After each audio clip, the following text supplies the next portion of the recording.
Alright everyone, how's it going? Hope you're all doing well. Today I want to go over a topic that I've been meaning to talk about for a very long time. Safe jumps. What are they? Why are they important? How do you do them? If you scroll through YouTube, there are already plenty of videos that do a good job explaining what a safe jump is. Well, here's yet another safe jump video. My interpretation anyway. But what's going to separate this video from all the other ones is that number one, we're going to be focusing on my main character in Strive, Dizzy. You don't say. And number two, we'll be talking about other ways you can bait a DP that aren't safe jumps. We need more firepower. Some of which will be super basic for beginners, while others much more complex for more advanced players. If you found this useful, a like, comment, or subscribe helps me know to make more videos like this. The positive feedback really helps. And even though the main focus is going to be on Dizzy, feel free to ask about your own characters in the comments below. Alright, with that said, my name's Nagai, you're Guilty Oji-san. Let's just safe jump right into it. To really understand safe jumps and other techniques like it, we have to address what a wake up invincible reversal is. A wake up invincible reversal, often referred to as a wake up DP, is when you do a special attack that has invincibility on startup after your character recovers from a knockdown position. Doing a wake up DP is a great way to interrupt your opponent's offense and in turn shift the momentum of the round. But it's also very risky as these moves are designed to be easily punished if baited. Even so, the threat of a wake up DP cannot be ignored, as in some situations, the outcome of a match can be determined by this coin flip of a scenario. I'm sure lots of experienced players know this well. So how do we deal with it? Rounding up and blocking would be the most basic and universal way to counter the wake up DP.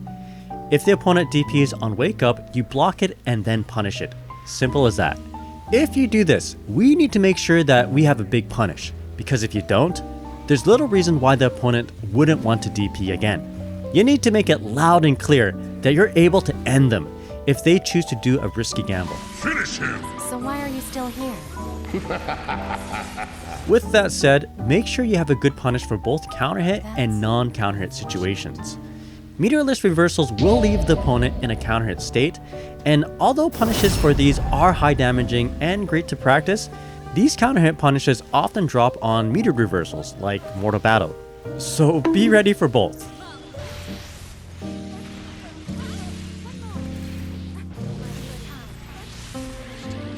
Now, the biggest issue with hard reading a DP, for example running up and blocking, is that you are potentially just giving up your turn.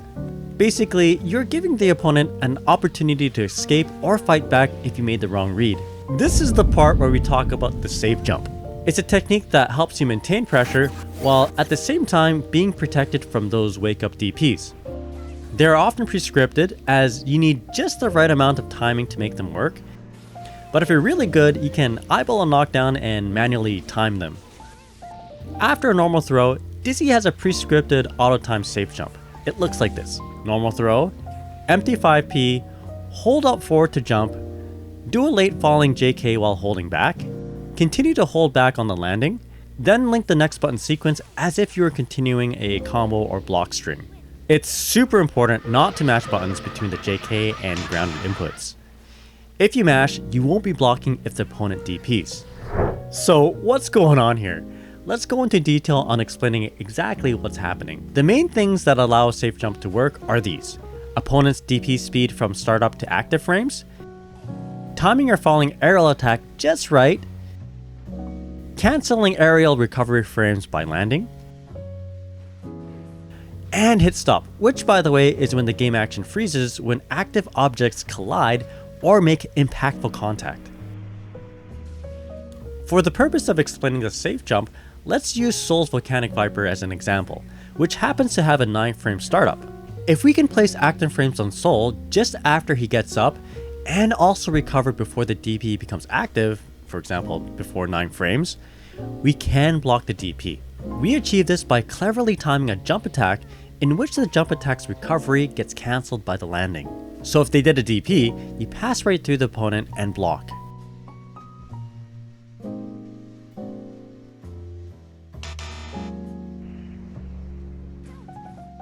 If you made contact, you continue your combo or block string as if nothing happened. This is possible due to the existence of Hitstop.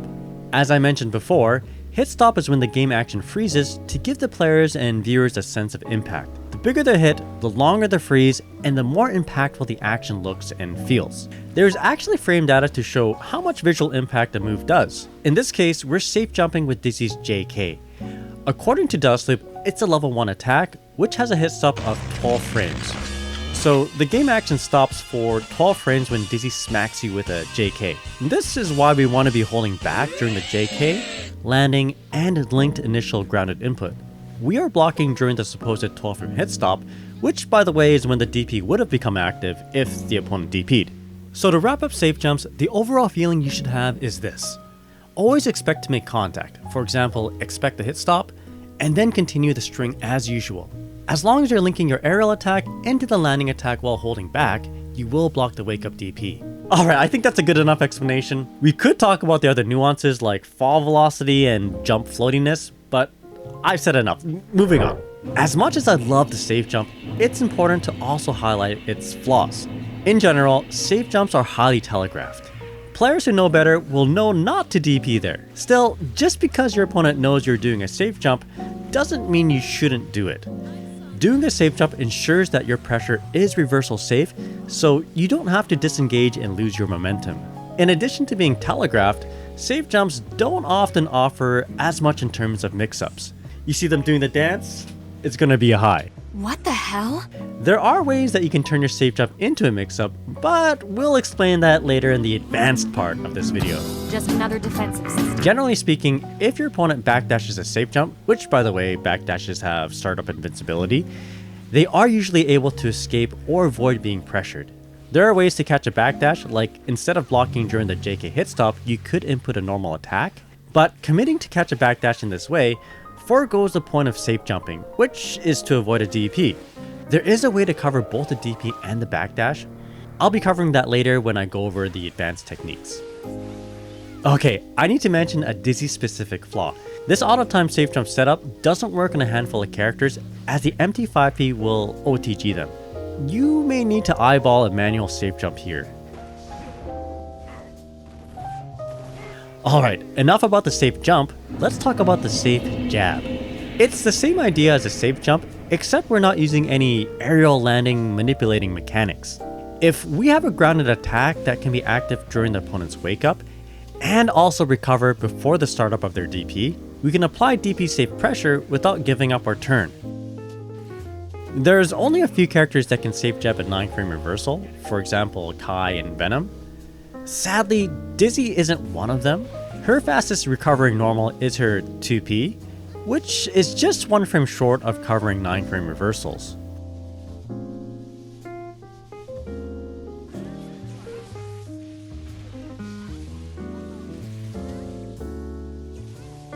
Next up, let's talk about projectile leading pressure. If you have enough time, you can set up a projectile, run behind it, let it make contact while blocking, and then start your offense.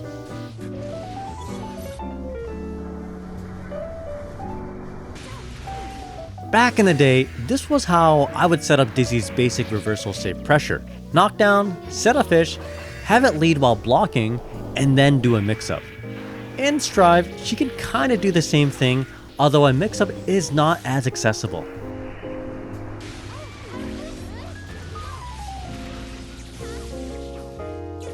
Let's talk about exploiting disjointed hitboxes.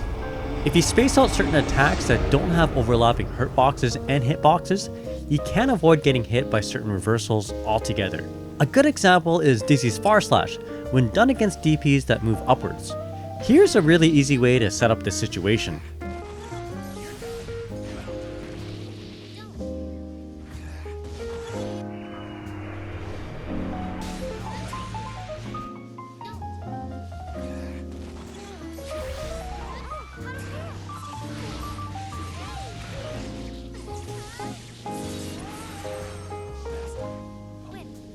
I mentioned earlier that Dizzy cannot safe jab a 9-frame DP since the active plus recovery of her fastest normal, the 2P, is just too slow. There is a way to actually get her 2P to safe jab, but it does require 50% meter for BRC and expert timing. check it out. You know, I couldn't tell you exactly how the BRC affects the frame data here, but it seems like it slows down the DP by a certain amount. Enough so that a relatively fast button can recover before getting hit. Spending 50% meter can be a steep price for reversal safe pressure. Luckily for Dizzy, with the right spacing, you can transform this safe jab situation into a high-low mix-up.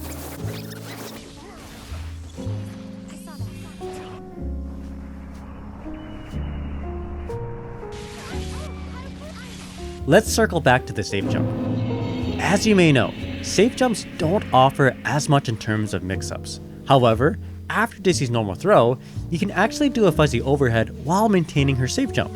Against 9 frame reversals, doing the input for both safe jump and fuzzy is possible, but also very difficult to do consistently. You would have to be holding back until the last moment of the JK hit stop before going for the double jump JK fuzzy.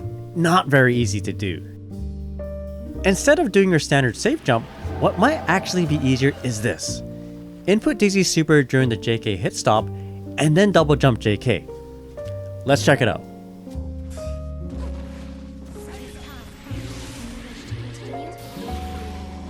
What's cool about this is that it also catches backdashes, a flaw that I mentioned earlier on. You might be thinking that this is quite expensive, costing us 50% tension. Yeah, it isn't cheap, but if we were committing to this fuzzy, we would have spent 50% meter anyway. So, bottom line, we need 50% meter going into this. If they DP'd or backdashed, that 50% meter would be converted into a super. If they didn't DP or backdash, the super doesn't come out, and the meter would be used to convert our fuzzy overhead. Here are some other interesting option selects that are more nuanced and character specific. If you're dealing with a character that only has a metered reversal, you can straight up just go for the fuzzy mix-up and not worry about their super.